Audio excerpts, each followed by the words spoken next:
नमस्कार साथियों, swing classes में आपका बहुत बहुत स्वागत है। जैसा कि साथियों हम हिंदी व्याकरण में अपना दूसरा टॉपिक विलोम पढ़ रहे थे।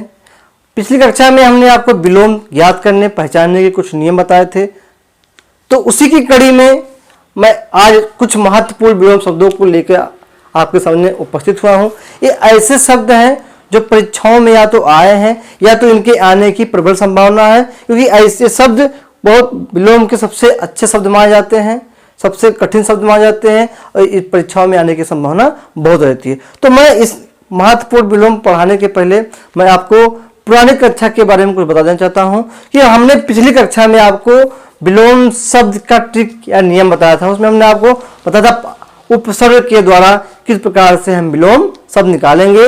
उसमें हमने आपको बताया था आ उपसर्ग, अन उपसर्ग, अप उपसर्ग के बारे में बताया था। इसके बाद हमने निर उपसर्ग, निस उपसर्ग के बारे में बताया था। इसके बाद दूर, दुस उपसर्ग, कु, प्रत व बी, इतने उपसर्गों के बारे में मैंने आपको बताया था कि ये जो 6, 7, 8, 10 उपसर्ग थे, इसको यदि आप तैयार कर लेते हैं तो आपका विलोम लगभग विलोम आपका सही हो जाएगा। बाकी जो उपसर्ग से हट के विलोम शब्द आते हैं वो उसको आप कर ले जाएंगे। तो कुछ विलोम ऐसे भी होते हैं जो प्रत्यय के द्वारा बनते हैं, तो उसको भी उस दिन हम जो ये बताते हैं, आज मैं उसको बता देता हूं, तब मैं आपको महत्वपूर्ण विलोम शब्दों की चर्चा करता हूं। तो होता है, एक होता है ई प्रत्यय, ई प्रत्यय से बनने वाले विलोम शब्द। इसके बाद या प्रत्यय से बनने वाले विलोम शब्द, ई प्रत्यय, या प्रत्यय। एक होता आनी, तीन ऐसे प्रत्यय हैं, ई, या, आनी। हमने पिछली कक्षा में आपको बताया भी था कि प्रत्यय जो होता है शब्द के आखिरी में लगता है, उपसर्ग जो है वो पहले लगता है, शब्द के पहले लगता है। तो 3 प्रत्यय, इसको भी आप याद करते चलिए इसी साथ, ई, या, आई। जैसे ई लगने से भी विलोम शब्द, किसी अगर कोई शब्द लिखा है उसके आगे हम ई लगा देते हैं तो कुछ विलोम शब्द भी बन जाते हैं। जैसे पहले आ गया लड़का, हमने लिख दिया यहाँ पे लड़का, हमने लिखा, देखिए मैं लिख रहा हूं लड़का। अब इसका हमें विलोम शब्द लिखना है, इसमें ई प्रत्यय लगा देंगे तो हो जाएगा लड़की। इसी प्रकार आ गया है या, देख लीजिए, जैसे है बूढ़ा, तो इसका हो जाएगा प्रत्यय लगाने में बुढ़िया, क्या हो जाएगा बुढ़िया, बुढ़िया हो जाएगा। आनी लगाने भी हो जाएगा, जैसे जेठ, जेठ का हो जाएगा आई लगा दो, हो जाएगा जठानी। तो मेरे समझाने का मतलब यह है कि उपसर्ग और प्रत्यय, जो हमने आपको उपसर्ग बताया है, उसके बाद 3 प्रत्यय, इसी से सबसे ज्यादा जो है विलोम शब्द बनते हैं। इसके बाद जो बनता है विलोम शब्द वो आप आराम से कर ले जाएंगे। जैसे राजा का हमने बताया रानी। अब राजा का 2 विलोम होता है, एक रानी होता है, एक प्रजा होता है। आप क्या करेंगे, इसमें से कौन सही है? इसमें से दोनों सही है। उस समय पूछा क्या जा रहा है, क्योंकि राजा होता है, उसका विलोम प्रजा भी होता है वो, लेकिन उस समय क्या पूछा रहा है, राजा मतलब प्रजा दिया है कि रानी दिया है। यदि रानी दिया गया है तो प्रजा नहीं दिया जाएगा, यदि प्रजा दिया जाएगा तो रानी नहीं दिया जाएगा। तो ये आपके सेंस के ऊपर डिपेंड करता है, उस शब्द का अर्थ आप क्या उसमें निकाल रहे हैं। तो बाकी जो हमने बताया था कि ई प्रत्यय, या प्रत्यय और आनी प्रत्यय, 3 प्रत्यय के लगाने से भी शब्द क्या होते हैं। जैसे पुत्र है, इसमें ई लगा देंगे तो पुत्री हो जाएगा, पुत्र है पुत्री हो जाएगा। इसके बाद सेठ है, सेठानी हो जाएगा। गुड्डा है, गुड़िया हो जाएगा। बूढ़ा है, बुढ़िया हो जाएगा। लड़का है, लड़की हो जाएगा। पुत्र है, ई लगा दोगे पुत्री हो जाएगा। तो ये था प्रत्यय, और हमने आपको उपसर्ग पहले बताया था। अब हमारे पास कुछ महत्वपूर्ण जो है, मैं कुछ महत्वपूर्ण विलोम शब्द लेकर आया हूं। ये शब्द बहुत ही महत्वपूर्ण है।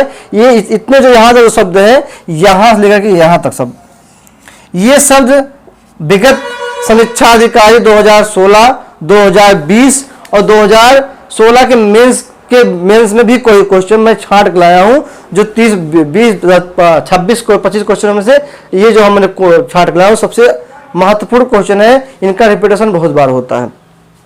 इसमें विरक्ति, विरक्त का होता है अनुरक्त, विरक्त का विलोम होता है अनुरक्त। अनुग्रह का विग्रह, अनुग्रह का विग्रह होता है। इसके बाद आधुनिक, आधुनिक का होता है प्राचीन, आधुनिक का होता है प्राचीन। आवर्तक का होता है अनावर्तक। अमृत, अमृत का विलोम होता है विष। सदाचार का होता है कदाचार। उन्मूलन का होता है रोपण। उन्मूलन माने होता है उन्मूलित करना, माने किसी को और किसी का नाश कर देना, और रोपण माने होता है रोपित करना। आघात, आघात का होता है प्रतिघात, किसी को आघात देना, उसका विलोम होता है प्रतिघात। अग्ग का होता है विघ्न, सबसे इंपॉर्टेंट क्वेश्चन है और सबसे ज्यादा आता है परीक्षाओं में, इसको आप इंपॉर्टेंट लिख लीजिए।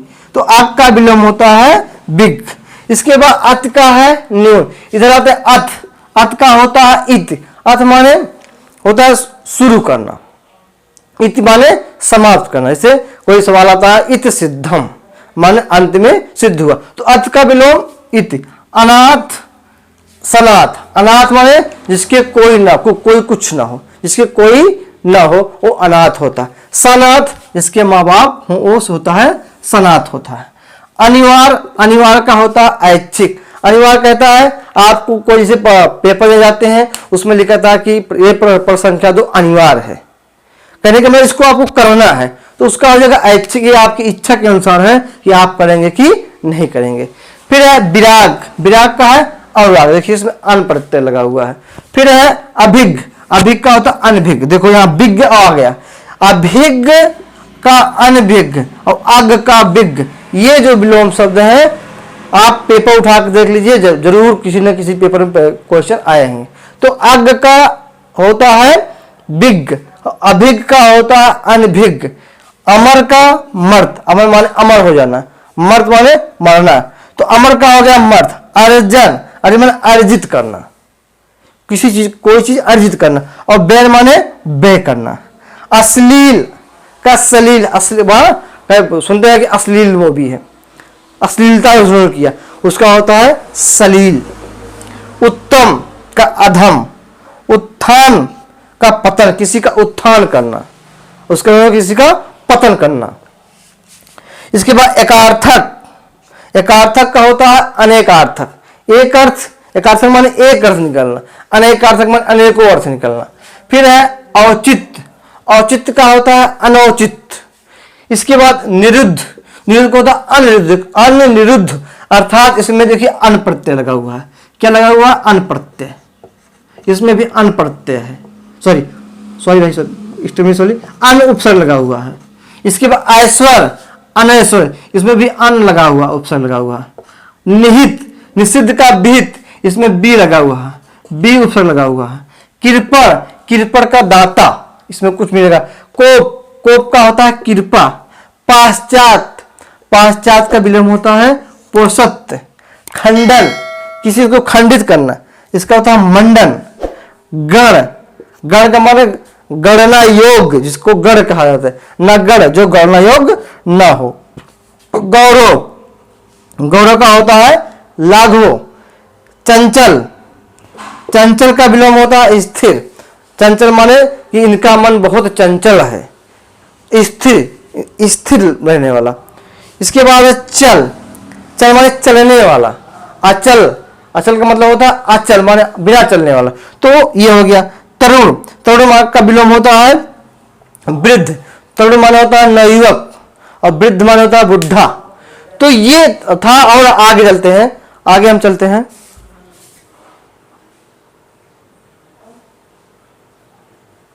आगे चलते हैं हम। ज्येष्ठ का विलोम होता है कनिष्ठ। ज्येष्ठ मतलब होता है बड़ा, कनिष्ठ मतलब होता है छोटा। ज्योति का होता है तम। प्रकाश इसका मतलब होता है, इसका मतलब होता है अंधेरा। ध्वंस का होता है निर्माण। ध्वंस माने किसी चीज को गिरा देना, निर्माण माने किसी का निर्मित करना। नम्र का अनम। नश्वर का होता है शाश्वत। निंदनीय की का होता है अनिंदनीय, प्रशंसनीय या अभिनंदनीय भी होता है, तो इसका 3 विलोम होता है। अगर पूछेगा निंदनीय का विलोम क्या होता है, तो अनिंदनीय, प्रशंसनीय और एक और होता है अभिनंदनीय। तो अभिनंदनीय, तो तीनों में से कोई एक पूछेगा तो इसका विलोम 3 होता है। निंद का होता है श्लाघ। निर्दय का होता है सदय। निर्दय माने होता है जिसके हृदय में कोई दया ना हो, उसे निर्दय कहा जाता है। सदय माने जिसके हृदय में दया हो। निषिद्ध का होता है विहित। निरुजता का रुगड़ता, रोगी होता है बिना, इसका मतलब होता है बिना रोग के। पटु का अपटु होता है। प्रार्थ का स्वार्थ होता है। परिणत का अपरिणत होता है। परोक्ष का प्रत्यक्ष होता है, या होता है अपरोक्ष भी होता है, अपरोक्ष भी होता है। पूर्व का होता है अफर। पूर्व जैसे पूर्व अफर हो गया, पश्चिम हो गया या पश्चिम हो गया। अब किस उस समय जब पेपर में किस सेंस में पूछा गया है उसका उत्तर हमें इससे देना होता। हाँ, फिर हम बताएं कि तीनों में से कोई एक आएगा, लेकिन पूर्व का विलोम ये अपर भी होता है, पश्चिम भी होता है और पश्चिम भी होता है। पूर्वकालीन उत्तरकालीन। प्रतिपन्न अप्रतिपन्न। प्रशंसक का होता है निंदक, प्रशंसा करने वाला और निंदा करने वाला। बद्ध का होता है अबद्ध होता है, जैसे समयबद्ध, समयबद्ध तो इसका असमयबद्ध हो जाएगा। भेद का अभेद। मत का अमत। भोगी का योगी, भोग करने वाला और योग करने वाला। मृषिण का रुष्ट। महत्व का लघुत्व, जैसे महत्तम समापूर्तक, इसका क्या होता है लघुत्तम समापूर्तक। तो महत्व का हो गया, लघुत्व हो गया। आगे चलते हैं हम। लघु का होता है गुरु या दीर्घ। छोटा, लघु में छोटा होता है, गुरु में भी बड़ा होता है, दीर्घ में भी बड़ा होता है। बसंत का होता है पतझड़। बसंत ऋतु और पतझड़ ऋतु, जब पतझड़ आता है तब बसंत ऋतु आती है, तो बसंत का होता है पतझड़। विज्ञ का अभिज्ञ, वहां भिग, ठीक, विज्ञ का अभिज्ञ हो गया, अभिज्ञ। विकसित का अविकसित। व्यष्टि का समष्टि। शुष्क का सरस। श्रृंखलित का अश्रृंखलित। सन्यासी का गृहस्थ। संपद का विपद। सदृत का दुर्वृत्त, ये इंपॉर्टेंट है। समीचीन का असमीचीन। सशस्त्र का निरस्त्र, माने शस्त्र लेने वाला बिना शस्त्र वाला। सांसारिक का पारलौकिक। साहसी का साहसीन या भीरू, इसे कार कहते हैं हम। इसके बाद एक अस्थावर का जंगम। तो जितना हमने आपको लगभग 100 विलोम शब्द बताए हैं, 100 विलोम शब्द ऐसे विलोम शब्द हैं जो परीक्षाओं में खूब पूछ जाते हैं और ज्यादातर परीक्षाओं में क्वेश्चन यहीं से पूछ जाते हैं। तो साथियों एक और ध्यान दीजिए, हमने आपको जितने विलोम शब्द भी पढ़ाए उसमें आप वीडियो को अगर ध्यान से देखे होंगे तो उसमें समझेगा जो है उपसर्ग का प्रयोग हुआ है। उपसर्ग के द्वारा ही विलोम शब्द बने हुए। देखिए इसमें, देखिए इसमें देख लीजिए, बिग का अबिग हो गया। विकसित का आ लगा हुआ है, ये इसमें भी आ लगा हुआ है, यहाँ देखिए बी लगा हुआ है, ठीक। तो सबसे ज्यादा जो हमने बताया था आपको 6 उपसर्गों के बारे में, 6, उसी को अगर आप पढ़ लेते हैं, अगर आप नहीं हमारा पिछला वीडियो देखे हैं तो आप डिस्क्रिप्शन में जाइएगा, पिछले वीडियो का लिंक देख लीजिएगा। आप जब तक उसको नहीं पढ़ पाएंगे तब तक की वीडियो आपको समझ नहीं आएगा, क्योंकि इसमें महत्वपूर्ण क्वेश्चन को मैं लेके आया हूं जो परीक्षाओं में ज्यादा पूछने की संभावना है। तो आप जब नए हैं तो हमारे चैनल को सब्सक्राइब करिए, अधिक अधिक शेयर करिए। आज के लिए इतना ही। अगले दिन मैं नए टॉपिक के साथ उपस्थित रहूंगा। तब तक आप स्वस्थ रहिए, मस्त रहिए, हंसते रहिए, हंसाते रहिए। बहुत बहुत धन्यवाद। अरे का बुजुर्ग बंद करबा।